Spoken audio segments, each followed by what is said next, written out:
I would say don't abolish community councils, because even if you did, they would still exist because they predate the charter.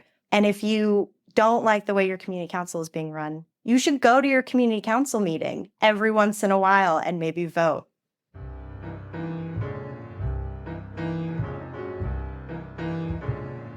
Welcome to the East Anchorage Book Club. I'm your host, Andrew Gray. The purpose of this podcast is to tell the stories of Alaskans of interest and importance. Today, our guest is Arianna Bellizzi, who is the new Executive Director of Anchorage's Federation of Community Councils. We talk about her background, how she came to this job, and about the history of Anchorage's community council system itself. We also talk about the current state of community councils in our city and potential ways for improving them. You will hear me say in this interview my problem with very large community councils, such as Northeast Community Council. However, as I have been editing this episode, I've thought more about this, and something that Arianna and I don't discuss is potentially reducing the total number of community councils, solving the problem of declining attendance and involvement, not by breaking up large community councils, but rather by combining multiple small councils. I'm just throwing that out there as something to consider as you listen to this debate. Arianna Bellizzi, welcome to the podcast. Thanks for having me. Tell us a little bit about yourself. Where are you from? I'm originally from California. I'm from Northern California, but made my way through San Diego and Orange County and LA. So I'd say I'm from the whole state. And when did you get up to Alaska? I started coming up for work in 2019. And then in the pandemic, I was in LA and couldn't leave my house. And I had a friend who was like, come on up. I've got an extra room for you to stay in. And that's when I made the jump. And I really never left. Bought a house. Now I'm a full-timer up here. What was your job that was bringing you up here? I worked for BBC Studios on a television show. Oh, okay. Yeah. Big jump, but I have a really strong background in production management and like creative problem solving, which really fits well in this space, right? The Federation was looking for somebody who could think outside the box and try to help tackle some of the larger issues at hand. And so they wanted somebody who maybe wasn't as embedded in the experience and could come in with a new perspective. What did you study in school? I have a theater degree, actually. Okay. I say theater degree gets you way farther than... Oh, politics is all theater. Everything is theater. And if you can stand in front of a crowd and say a couple nice things, then that gets you way farther than a business degree. Though, don't tell my... See, she was always like, get a business degree. And I was like, yeah, Mom. And then definitely got a theater degree. So got a theater degree, we're working for the BBC, and that show had episodes happening up here? Yeah, I worked on Life Below Zero Next Generation, which takes place like in various remote locations across Alaska. So we operated primarily out of Anchorage. And then when the show got canceled, I was looking for other work and just looking for spaces that were open to a unique perspective because there wasn't going to be a lot of television up here. Shout out the former tax exemption that existed, but now was trying to look for somebody that could see the skills that I brought to the table, all of the like soft skills and the problem solving that was like unique to my background. Did you have any involvement with local politics? No, not really. No, California politics is so different. It felt very unapproachable compared to Alaska and specifically Anchorage. I have friends that work in politics here, and it just felt like I could talk to them or show up at something and make so much more of a difference here than in California, where in LA, I'm one of millions of people there. Voting made less of a difference there, it felt. And did you see a posting for the Federation of Community Councils? Yeah. The correct title, Executive Director? Yeah. So you saw a posting for that and Yeah. just thought, oh, this looks interesting? Yeah, and the job description was pretty open. They were looking for a person and not a specific job title. They wanted somebody who was going to be a good fit, somebody who was going to work with the board. And so I actually called the contact on there and was like, this job posting has a lot of space in it for it to be a role that you make and can do a lot with. And they were like, yeah, that's what we're looking for. And I was like, what are you trying to fill there? What is the job description? What does the executive director of the FCC do? Yeah. So on like a general level, the executive director handles the oversight of the office. The FCC is in charge of supporting the community councils, which means a lot of things, right? We run the website. If you get an email from your community council or from the FCC, that comes through our office. We provide training. We provide outreach. There's a lot of things that the board wants to do and wants us to like start offering. So all of that is on the table. I'm there to facilitate that process. And since our board is made up of the 37 representatives from the 37 community councils, so it's 37 volunteers, and then they're also involved in their own community council meetings. It's 37 very busy volunteers. And so as the staff member, they lean on me to do most of the like support work. And have you guys hired a secretary? Or Yeah, we have a part-time position right now that we have a person for. Okay. So it's really the two of you are the paid positions for the... Yeah, I say it's 1.5 people staffing 37 community councils. When did you officially start? The end of March. Okay. So how's it going? It's going really great. I've gotten a ton of good feedback. Some people think councils are great and amazing, and some people think that there's a lot of work to do. And some people are like, throw the whole thing away and do something different. And I've loved hearing all the different perspectives and taking them in, and then trying to go back and do my own research and look at what the history and what the research says, and taking then that perspective to drive us forward so that we're not doing things on a whim. We have a ground knowledge and a good foundation to build on. I think that this organization can do so much more, and I can't speak to what happened in the past, but what I can say is I see so much potential for this organization to like really go far in supporting the community councils and through the community councils, civic engagement. And so like, how can we get people involved? How can we show people that they can be one singular person showing up to a community council meeting, and they could be the reason why they get a speed bump in their street, or the reason why their park gets a new playground, or all sorts of like really amazing things. Something that doesn't get talked about with community councils is there's all of the resolutions and like their opinions on the work that's getting done in Anchorage.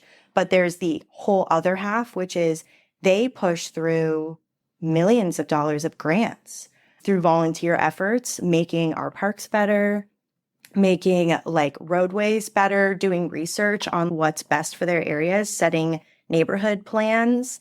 And then they're also training the next generation of government leaders, right? You come from community councils. I believe more than half of our assembly members come from community councils.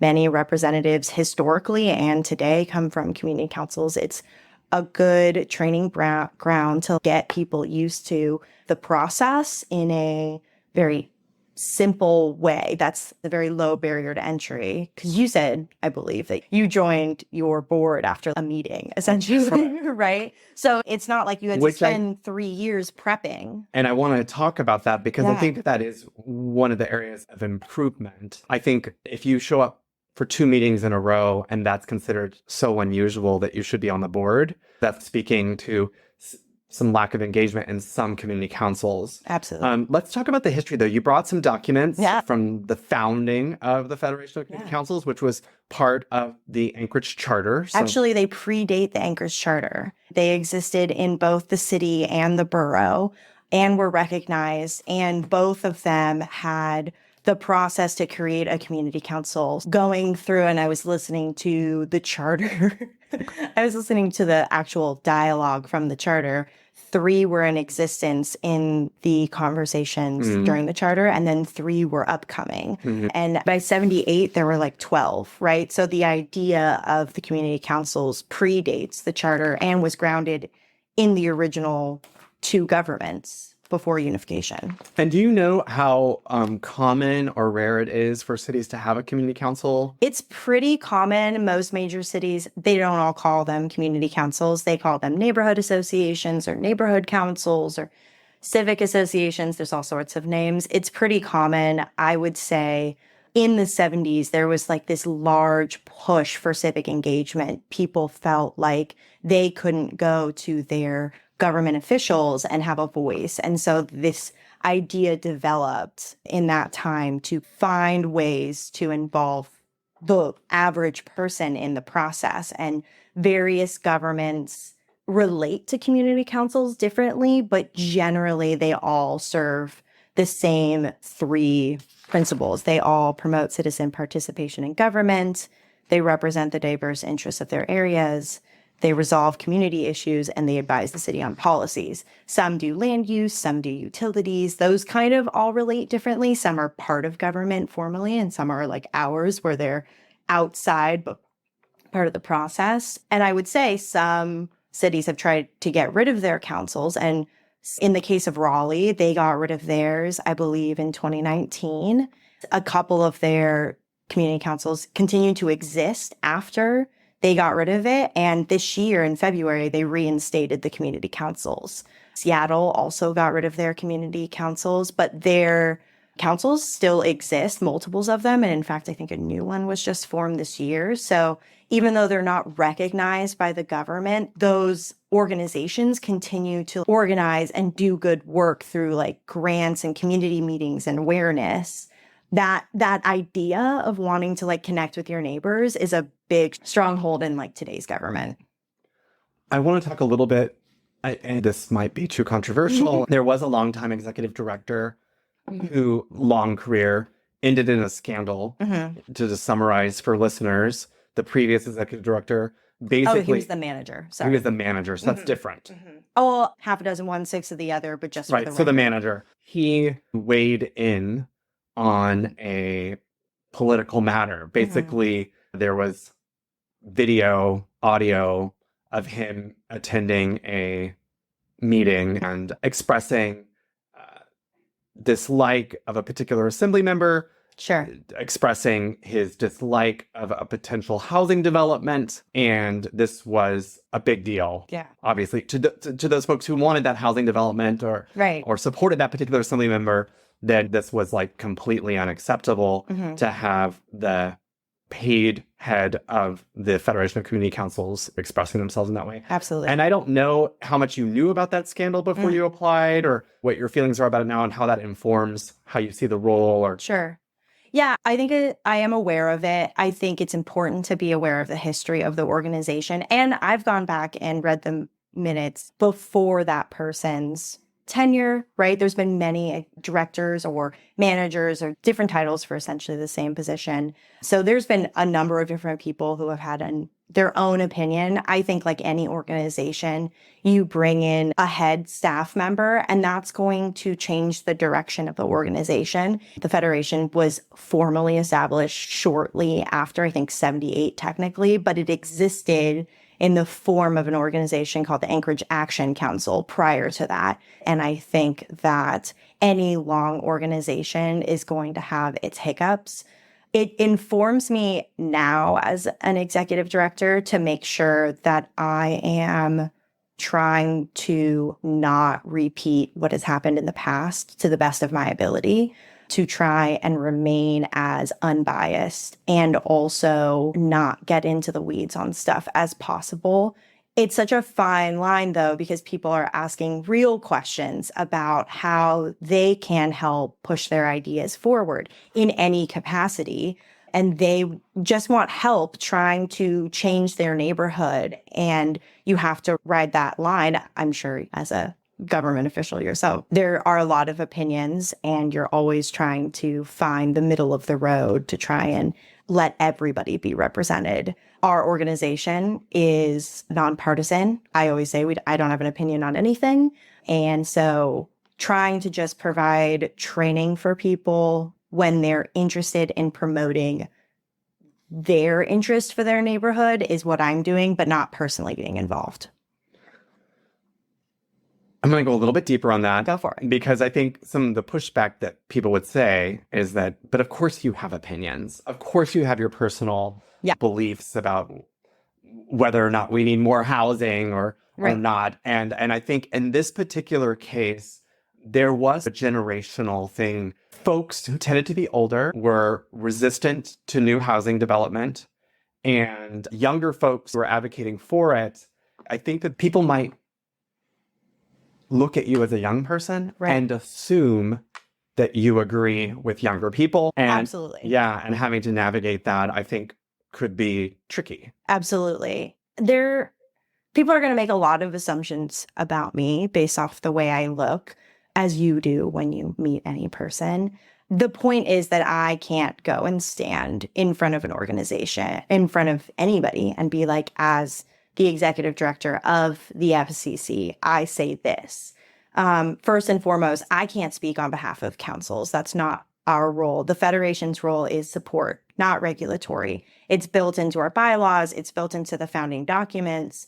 We are there to support the community councils. And if a community council is going through a wave of change and having unrest within its organization, it's up to them to solve it. The assembly can step in to get into the weeds of it. The assembly can step in on 14 specific things, and what they can do is remove recognition from a community council, which is in a formalized process, but it's not for the Federation to step in. We're here to provide support. And when I think about my opinions, my opinion is that there are not enough people at community council meetings. My opinion is that our organization can do more to support the training of our boards. And I want the betterment of Anchorage in general. And I think that those two things will create what I want. And so that's what I want to invest my opinions in. Okay, so I'm going to get into the weeds. First of all, I'll just say for our listeners, the way that this interview came about is that we met at Campbell Park Community Council meeting in June. You came to introduce yourself. Of which I am a resident. That is my community council. Yeah. Awesome. So what happened is that you came to do just a soft, hey, here I am. Yes. I had just interviewed Kevin Berry, who is an economics professor at UAA, who had the night before tweeted, abolish the community councils. And he and I had discussed that on his podcast episode. And so I asked questions about that. I think for elected officials, and by the way, like a House rep, I have 3 community councils that I attend, which is not bad. In the grand scheme of things, nothing. Yeah. There are assembly members who have 10. 11. Yeah. And if that's, so that it's sometimes, I think I remember that there were some who had 3 on one night. They would have to go from one day to the other. And even if they only have 4, they may still have 3 on one night based on the way that they're scheduled. Yeah. And I know that as an elected official, a 2-hour community council meeting happening every month on the night, it's no big deal if it's 3, but if it's 11 and they get spread out, sure, and then all of a sudden half your weeknights are taken up, sure, it's a burden. Yeah. And I know that the community councils are not for the elected officials, they're for the people in that community. But can you sympathize with the assembly member that has 11 community councils every month? I can absolutely sympathize, and the school board is going through this exact issue where they had previously had members not attending any community council meetings, and then swung in the opposite direction. They changed their rules essentially and had to go to at least half of their meetings, and now they're wanting to swing in the other direction and try to find a middle ground. What I will say for the positives of why elected officials going to community councils, what that means is the real on-the-ground work that gets done in those meetings. You have a neighbor who is experiencing violence in their community, and their representative is there, and that representative is on the public safety committee. They can get real work done in that community council meeting. I have seen it. I'm trying to go to all the community councils, which is quite a feat. And it's been so wonderful to witness all the ways that people come together and the way that these councils are organized. Bylaws are very vague because councils were awarded the freedom to choose how to meet based off of their neighborhood. And you look at somewhere like Girdwood, which their board of supervisors is essentially their community councils. They used to be separate. Now they're one and the same. And that's what works best for that neighborhood. You look at Eklutna, they don't regularly meet unless there's an issue at hand. Portage Valley is also one that doesn't even have board members. They will just meet if there's an issue. And then you have ones in the city of Anchorage where they're meeting every month and they're having super organized regular meetings. And then some take longer, some are shorter. Going back to the purposes of the FCC, training is the thing that I think everybody can acknowledge is missing. And I want to provide support to our boards. These people are volunteers, so there's no requirements other than they have to live in that community in order to run.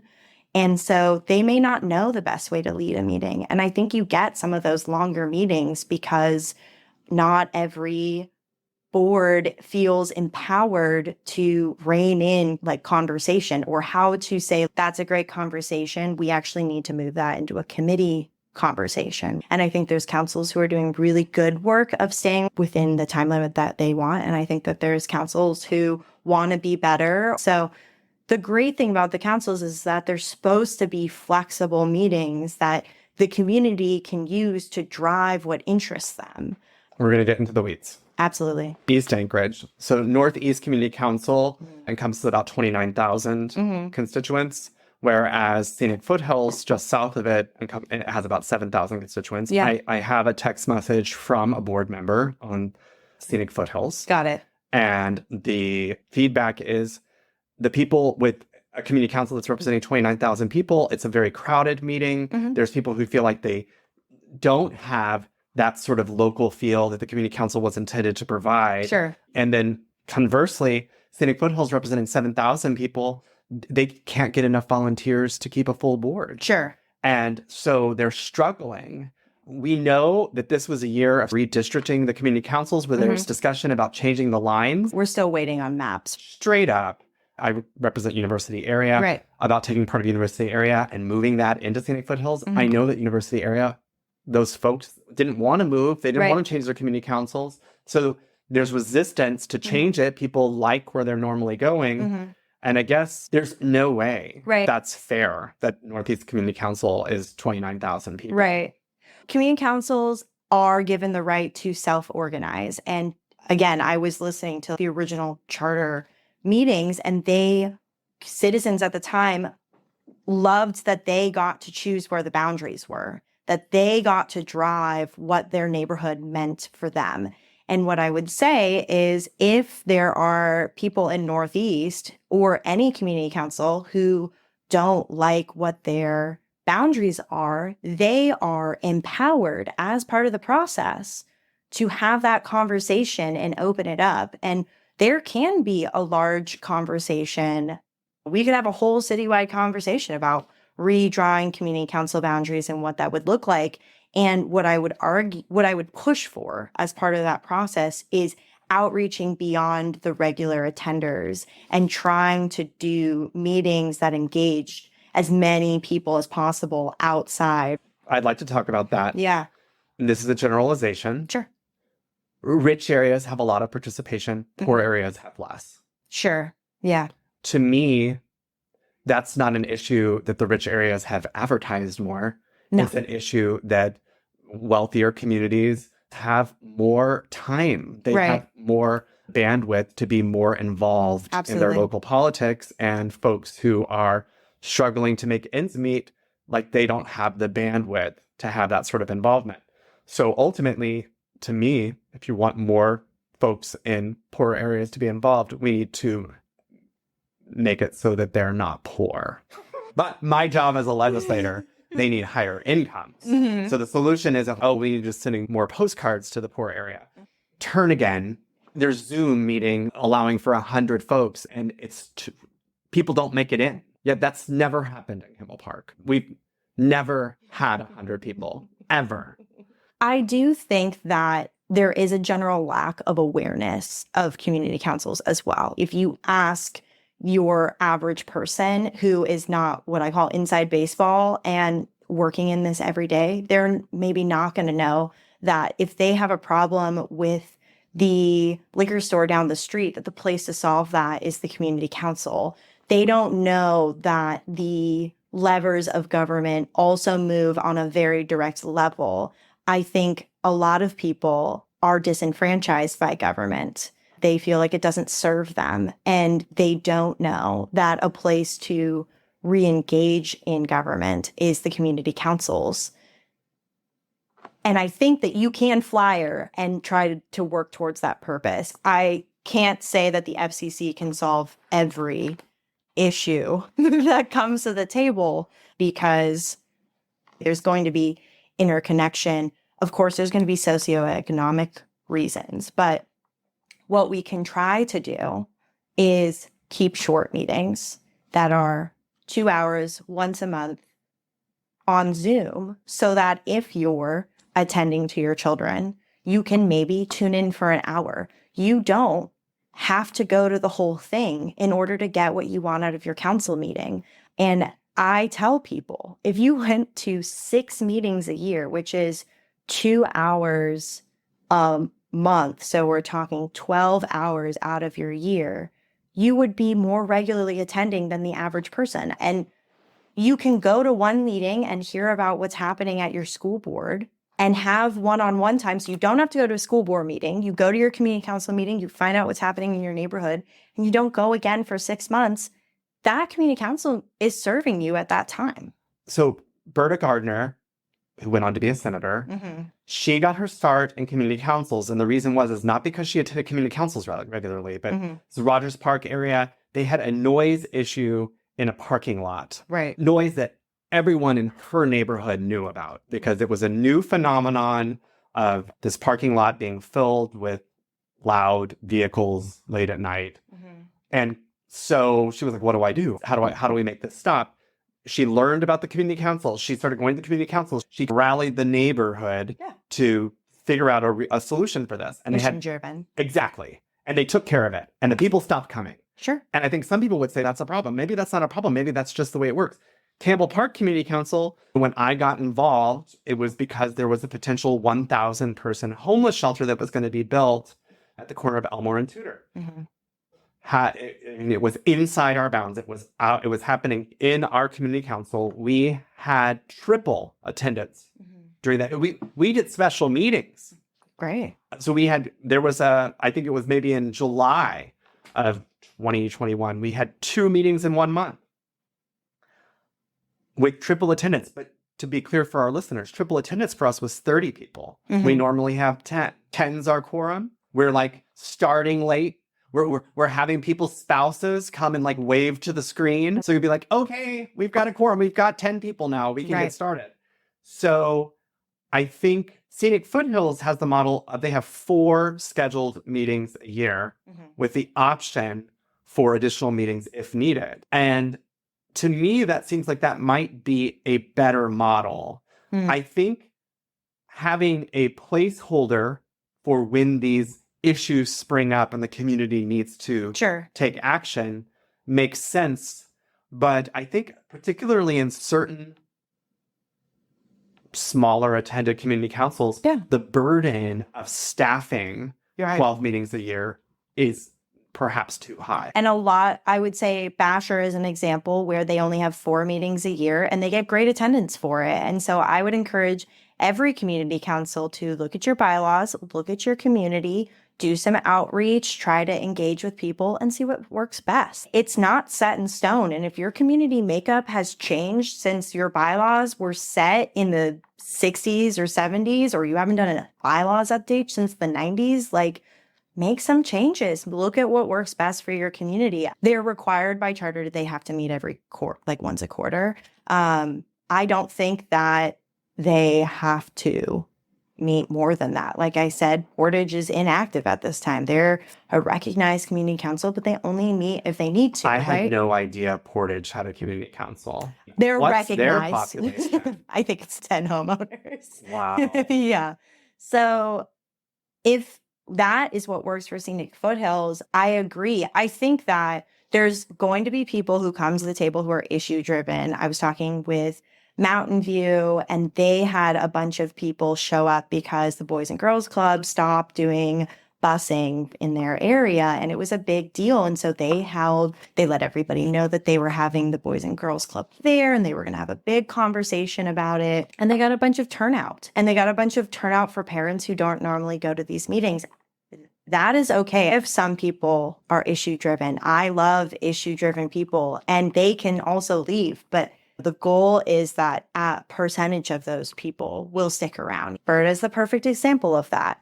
She was issue driven, and then she stuck around, and then she continued to stick around, and now she's part of the government process. She was retired, was part of the government process. So that is success, right? I'm going to bounce back to reapportionment and drawing the line. Sure. Something that you said about community councils having a say in if they want to change the structure or change the lines. Yeah. Let's say Northeast Community Council, we're 29,000 people, but we're happy with that and we want to keep that. Mm-hmm. And Scenic Foothills, again, hypothetical, saying, well, we're 7,000 people. We would like 10,000 of your people. Mm-hmm. Then we'd be 17,000. You'd be 19,000. You'd still be bigger than us, but it would be more equitable. Sure. And they're like, yeah, we'll vote on it. Oh, 29,000 people want to stay the way we are. Sorry, Scenic Foothills. Sure. Yeah, that's not fair. That's not fair. Sure. And I just pointed out a text from an assembly member stating that the lines for community councils should have been redrawn in 2022. It's been over 2 years. What?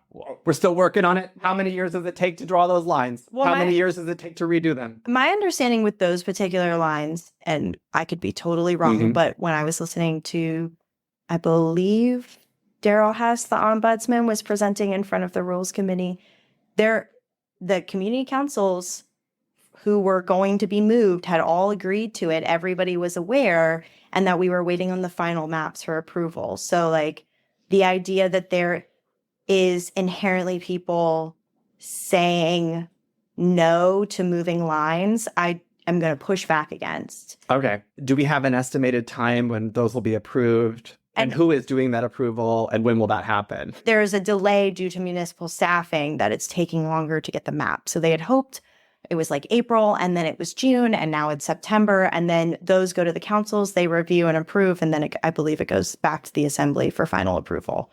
So staffing. But that's not efficient. No, of course not. But we can't fix that the staffing isn't there to provide the map so people know what they're talking about before they vote on it, right? If it had been done in April, it would have been done by now. And people resist change. Absolutely. But isn't it great how in redistricting is a hotly debated issue across the U.S.? How great is it in Anchorage that people get a direct vote in their community council and what makes up their neighborhood, right? I don't get a say when my district line is moved and my representative changes parties, but I said, it's great for those community councils that have 29,000 people and are, you know what I mean? Right. The bottom line is that I think that disparity of a community council having quadruple what the community council next door to it has, that on its face right. is just not fair. And it doesn't matter what the people there want to vote on. You can't vote to maintain inequality.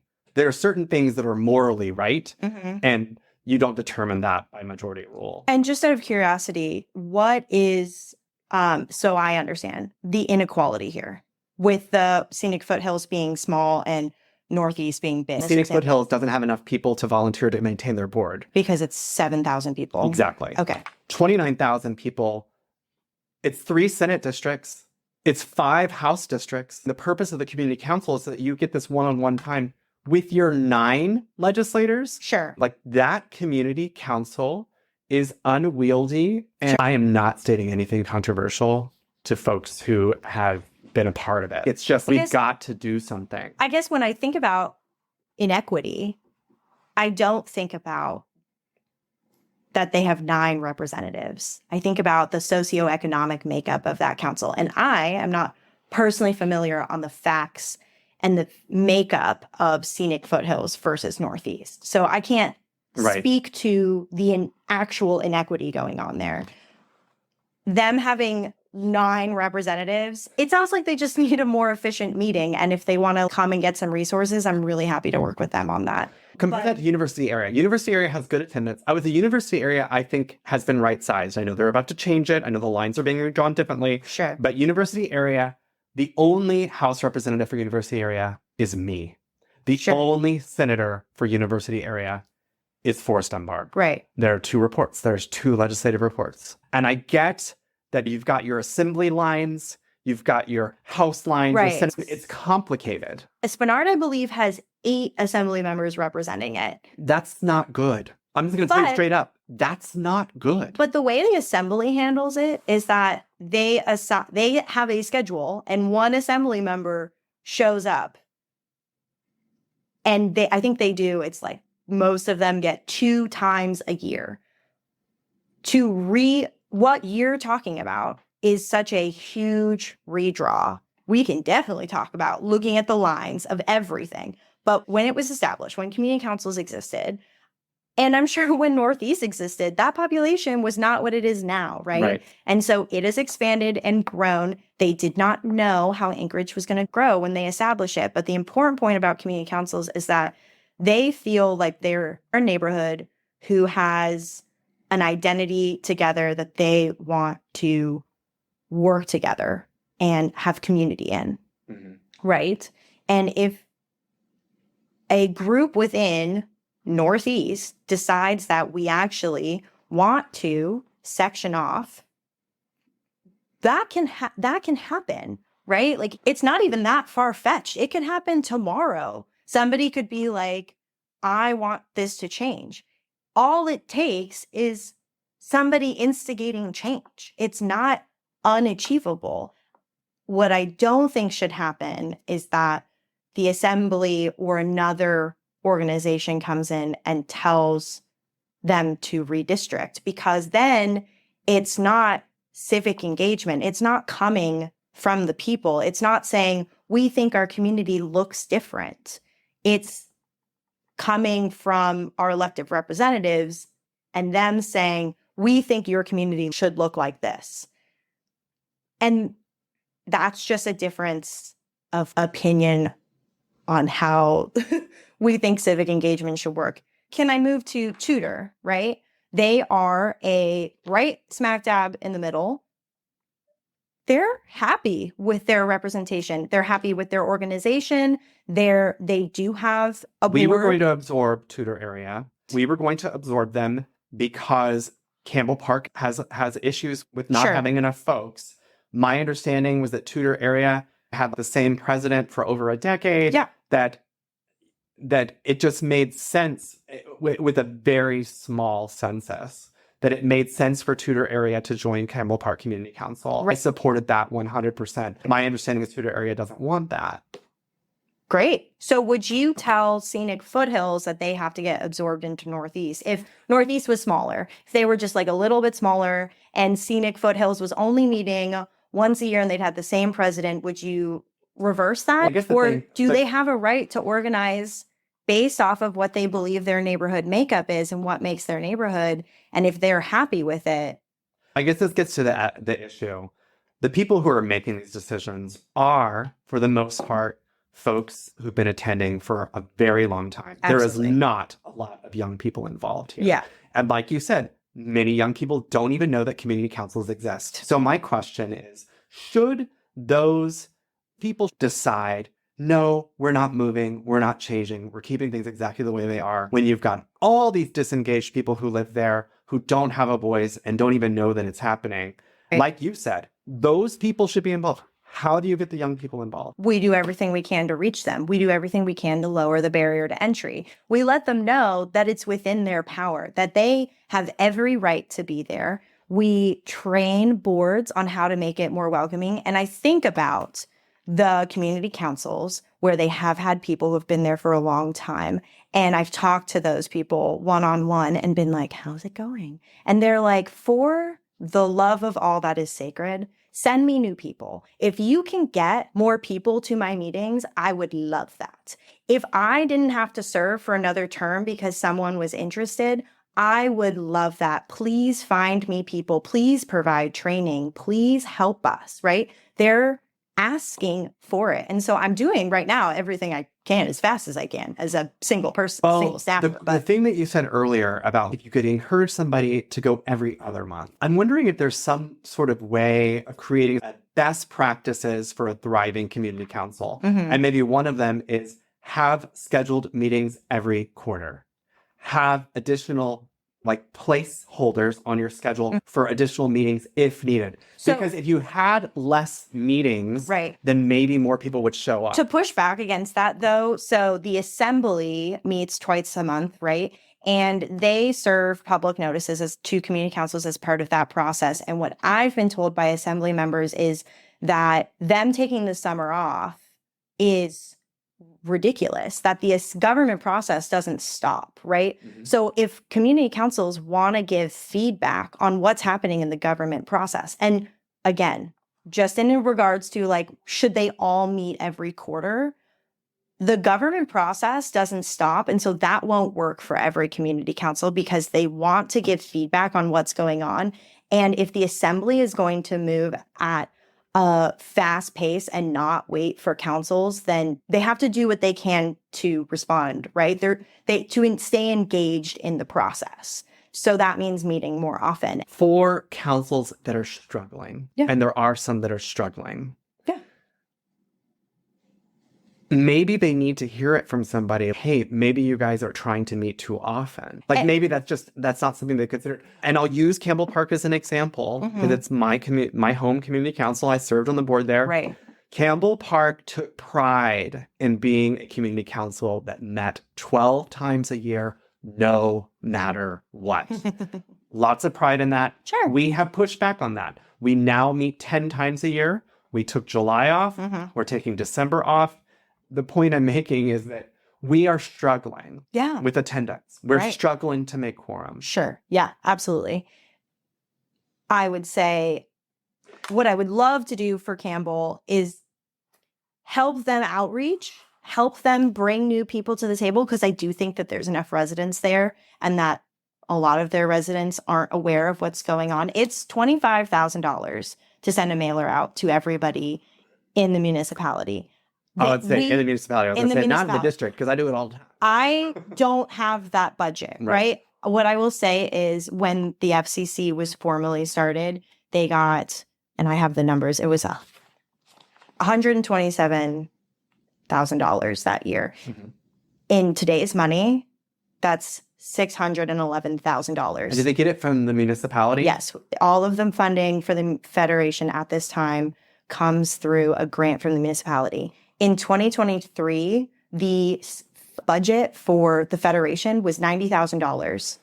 Because we're talking about young people. Yeah. In my experience, sending out snail mail to my district, that really ups the engagement of my senior citizen crowd. Not so much with the younger crowd who live on their phones.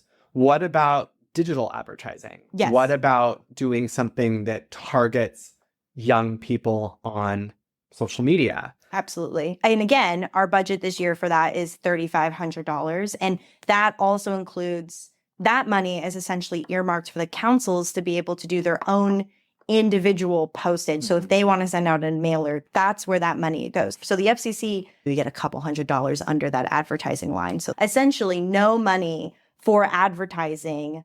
I would love to be at Disability Pride, to be at Pride, to be at the fair, to be at all of the events happening in town and be like, hey, have you heard about your community council? I would love to be doing ads.